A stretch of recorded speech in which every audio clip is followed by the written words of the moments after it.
Bismillahirrahmanirrahim. Assalamualaikum warahmatullahi wabarakatuh. Syukur alhamdulillah kita bisa berjumpa lagi di channel ini. Sholawat dan salam selalu dan tetap tercurahkan kepada junjungan kita Nabi besar Muhammad sallallahu alaihi wasallam. Allahumma sholli ala sayyidina Muhammad wa ala ali sayyidina Muhammad. Harapan dan doa saya semoga saudaraku semuanya selalu diberikan kesehatan, dilapangkan rezekinya, diampuni dosa-dosanya, dan dipanjangkan umurnya. Amin ya rabbal alamin. Sahabat beriman yang dirahmati Allah, sebagai umat Islam, kita diajarkan bahwa kehidupan di dunia ini hanyalah kehidupan yang sementara, dan akhiratlah tempat terakhir umat manusia akan singgah. Di akhirat kelak, manusia akan dihadapkan terhadap dua pilihan sesuai iman dan amal perbuatannya, yakni surga atau neraka. Di dalam Al-Quran, Allah Subhanahu wa Ta'ala memberitakan kepada umat manusia bahwa ada sekelompok golongan orang yang sudah pasti akan masuk ke dalam neraka. Golongan manusia tersebut masuk ke dalam neraka atas perbuatan keji dan hina yang telah mereka lakukan di dunia ini. Lalu siapakah golongan manusia tersebut? Berikut nama-nama orang yang dipastikan masuk neraka menurut Al-Quran. Yang pertama, Fir'aun, raja Mesir yang mengaku Tuhan. Karena kekuasaan dan kekayaannya yang sangat besar, raja Mesir ini terkenal sangat kejam, bahkan mengaku Tuhan. Secara mentah-mentah dirinya menolak ajaran dan dakwah yang dibawa oleh Nabi Musa alaihissalam. Cerita tentang Fir'aun dijelaskan dengan sangat begitu gamblang dalam Al-Quran. Mulai dari ketika ia memerintahkan untuk membunuh setiap bayi lelaki yang lahir, mengadopsi Musa alaihissalam, hingga menjadi musuh besar Nabi Musa saat sang Nabi sudah mendapat wahyu dari Allah Subhanahu wa Ta'ala.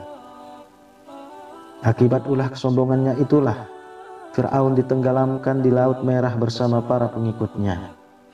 Jasadnya kemudian utuh dan dijadikan sebagai pelajaran bagi semua umat manusia bahwa siapapun yang menentang Allah akan menerima azabnya. Tak sampai di situ, Al-Quran menjelaskan kelak Fir'aun akan menjadi salah satu dari banyak penghuni abadi di neraka. Dijelaskan dalam Quran surah Ghafir ayat 46. Lalu yang kedua, Qabil, anak Nabi Adam alaihissalam.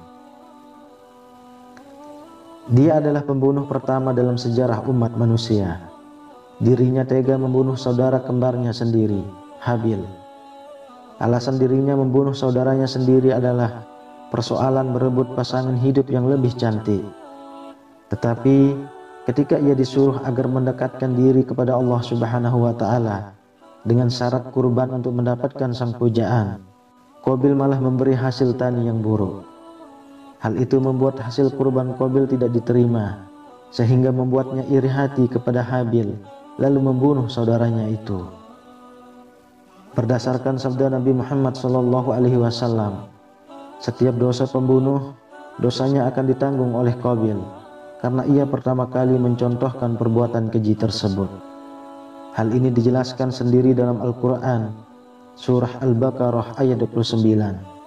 Jika Qabil kelak akan masuk dalam neraka. Yang ketiga, Qarun, orang yang sangat kaya di zaman Nabi Musa alaihissalam. Harta Qarun atau Karun, jika kita mendengar kata ini pasti terbenak di pikiran kita, suatu harta dalam peti yang terpendam dalam perut bumi. Istilah ini memang terlahir dari cerita yang bermula dari kisah seorang kaya raya di zaman Nabi Musa alaihissalam. Di dalam hadis yang diriwayatkan oleh Ibnu Abbas, Qarun diceritakan adalah sepupu Nabi Musa alaihissalam yang sebelumnya taat beribadah tetapi hidup memprihatinkan. Lalu kepada Nabi Musa, ia meminta didoakan untuk menjadi orang yang berkecukupan. Doa tersebut terkabul. Korun menjadi hartawan yang sangat kaya, di mana untuk membawa kunci hartanya saja membutuhkan 70 orang dengan mengendarai unta. Namun, kekayaan itulah yang membuatnya gelap mata dan menjadi budak dunia. Korun lupa kepada Allah Subhanahu wa Ta'ala dan terus menyombongkan diri atas hartanya.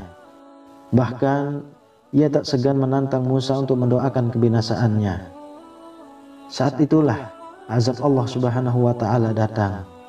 Ia beserta hartanya ditenggelamkan ke dalam perut bumi dan disebut akan menjadi penghuni neraka, sesuai dengan ayat dalam Al-Quran surah Al-Ankabut ayat 39. Kemudian yang keempat, Abu Lahab dan Ummu Jamil, paman dan bibi Rasulullah Shallallahu Alaihi Wasallam. Menjadi paman manusia yang paling mulia tak lantas membuat seorang Abu Lahab menjadi pribadi yang baik. Bahkan dirinya menjadi penentang utama dalam setiap dakwah yang dilakukan oleh keponakannya itu. Semua daya dan upaya bahkan dilakukan olehnya agar menghambat dan menghentikan kegiatan dakwah Nabi Muhammad SAW. Tak segan-segan ia pun tega mencelakai beliau. Tak sendirian, ia pun mengajak istrinya Ummu Jamil untuk turut serta melakukan sejumlah aksi. Perempuan tersebut sengaja menaruh kayu dan tumbuhan berduri di jalan yang biasa dilewati Rasulullah SAW agar beliau celaka. Sosok istrinya itu juga terkenal sebagai wanita yang gemar mengadu domba, sehingga sangat cocok disandingkan dengan Abu Lahab yang sangat buruk kelakuannya. Akhir hayatnya, Abu Lahab meninggal dengan sangat buruk. Sekujur tubuhnya dipenuhi bisul dan ia mati terlantar serta tak ada yang mengurus jenazahnya. Nama Abu Lahab dan istrinya secara khusus diabadikan dalam Al-Quran, Al-Lahab. Keduanya disebut dengan jelas sebagai orang yang celaka dan akan masuk ke dalam neraka. Selain 5 nama di atas, masih ada beberapa nama lagi yang secara gamblang disebutkan di dalam Al-Quran akan masuk ke dalam neraka. Mereka adalah Haman, tangan kanan Fir'aun; Kan'an, putra Nabi Nuh alaihissalam; Namrud, musuh Nabi Ibrahim alaihissalam; istri Nabi Lut alaihissalam dan istri Nabi Nuh alaihissalam; serta Azar, ayah Nabi Ibrahim alaihissalam.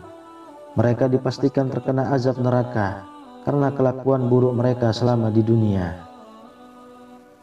Sahabat beriman yang dirahmati Allah, itulah nama-nama orang yang dipastikan masuk neraka menurut Al-Quran. Semoga informasi ini menambah wawasan dan pengetahuan kita mengenai Islam, dan insya Allah kita semua akan diselamatkan dari panasnya api neraka dan siksa kubur. Amin ya rabbal alamin. Wallahu a'lam bishawab. Demikian yang bisa saya bagikan, semoga bermanfaat untuk kita semua. Assalamualaikum warahmatullahi wabarakatuh.